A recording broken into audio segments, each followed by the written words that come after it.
Welcome back to the Silage Zone. It's late September and we've had a great harvest so far on our corn silage crop, and people are moving into snaplage and high moisture corn.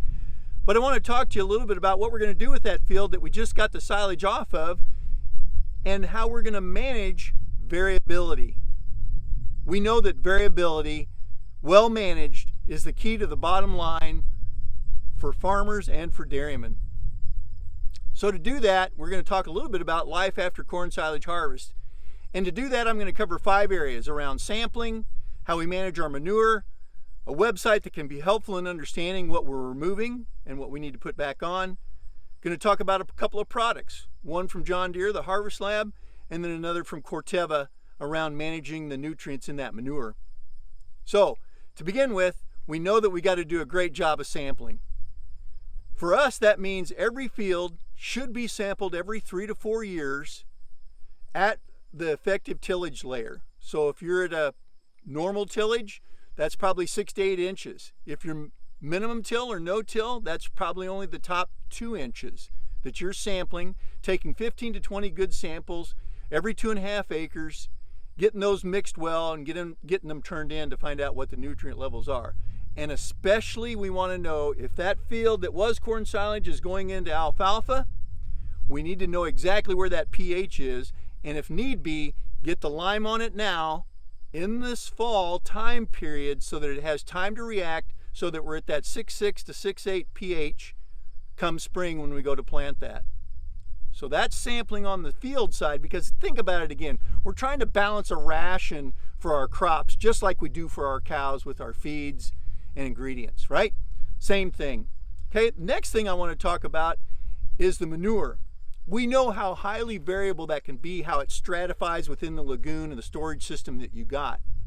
So if we want to have any hope of being somewhat even and accurate in applying those nutrients to our field, we need a good mix on that. So whether it's running a boat across it to get everything mixed up, or some kind of an injection system to where we have an average level of nutrients that are coming out in that manure, so that when we apply them to the field at a certain volume, we've got a pretty good idea of what we're putting on the field.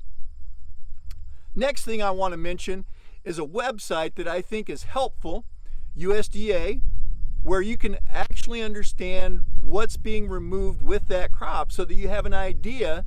If you know what the level of nutrients are in the field, you know what you've removed in the way of nutrients when you take that crop off, so that you can understand, what do I need to put back so that I get the yields I want next year. And we've had some incredible yields this year, anywhere from 30 tons on up on our corn silage. Well, that's a whole lot different than 20 as far as what we're removing in the way of potassium and other nutrients. So again, we've got to understand everything. We have to be able to measure it to manage it. So that's whether we're taking off the silage, putting on the manure, putting on our crop inputs, whatever it is, we need to understand what that number is.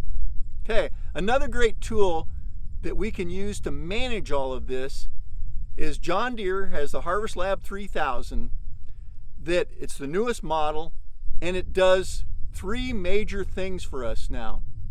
It's been a stationary lab for measuring crude protein, ADF, NDF, moisture, starch, or sugar in our forages. But you can also take that Harvest Lab and put it right onto the chopper, and it'll measure the same things as that crop's being chopped.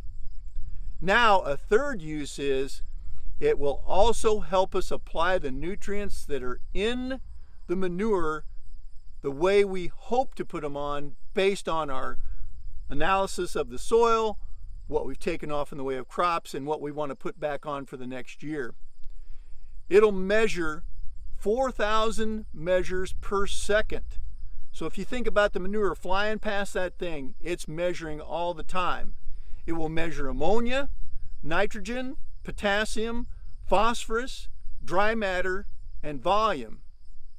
And you know, there's been several studies done, and say that we've got a target of 175 pounds of nitrogen that we want to put on. And you can see in this study that you hoped that you were putting on 175, but you could have been putting on anywhere from 100 to 290 pounds. So again, this is what we're trying to measure and manage, so that we apply the nutrients where they're needed and not where they're not. So if you think about it, the key is to know how close you actually are to your desired target for that crop nutrient. And that's what the John Deere Harvest Lab 3000 is doing and attempting to do, and they're continuing to refine it all the time. And it's really how we're going to be able to manage the variability in our manure better than we ever have. What it allows you to do is either measure by volume or by the nutrient. So you pick your target, and then you basically understand that if you have a 6R, 7R, 8R, or 9R John Deere tractor, it will automatically alter the ground speed based on the targets that you've set for that field. So an incredible new advancement in being able to manage the variability within our manure is in our hands, and it's something that I think we need to explore closely, and if at all possible, see if you can get it to work on your farm. The last thing I want to talk about is a product. So we've got all these great nutrients, especially nitrogen, that we want to get on the ground and hold on to it. Well, we're in a perfect scenario this fall with the temperatures still what they are today, 70 degrees and better. That soil temperature is very warm. And so if we're putting on our manure and hoping that that nitrogen is there come spring, we might be fooling ourselves, and it's a perfect year to be using Instinct, which is a nitrogen stabilizer available through Corteva. It's been around for a long time. Lots of tests have been done on it. And basically what it does is it keeps that nitrogen in the ammonium form. Doesn't let it get to the nitrate form, which is much more leachable and much more susceptible to denitrification if we have a large rain. So talk to your local supplier. If you're putting on manure this fall, and even in the spring, if the ground warms up again and you want to hold on to that nitrogen, make sure you're talking to somebody about and getting Instinct mixed into your manure so that you can hold on to that important nitrogen for that crop. So again, get out and do some great sampling to make sure you understand what's in the ground, what's in your manure. Find out what's in your manure when you get it mixed well so that you're putting on an even amount of nutrients. If you're a do-it-yourselfer, use the USDA website to understand what you've taken off in the way of a crop, or talk to your local CSA through your Pioneer agency that can help you with the entire program as far as nutrient management. Consider finding out more about the John Deere Harvest Lab Model 3000, about what it can do for managing your manure application, and then to hold on to those nitrogen dollars, especially this fall with the warm temperatures we got and with manure going on the field. Talk to your supplier about getting Instinct mixed into your manure to hold on to that nitrogen for your crop next year.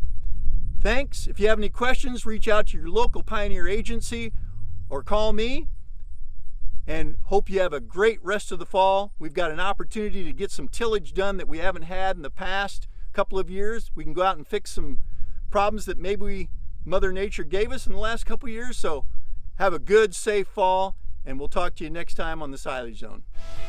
That concludes this Pioneer Agronomy video podcast. Visit our page on pioneer.com and follow us on Twitter and Facebook for more agronomy insights.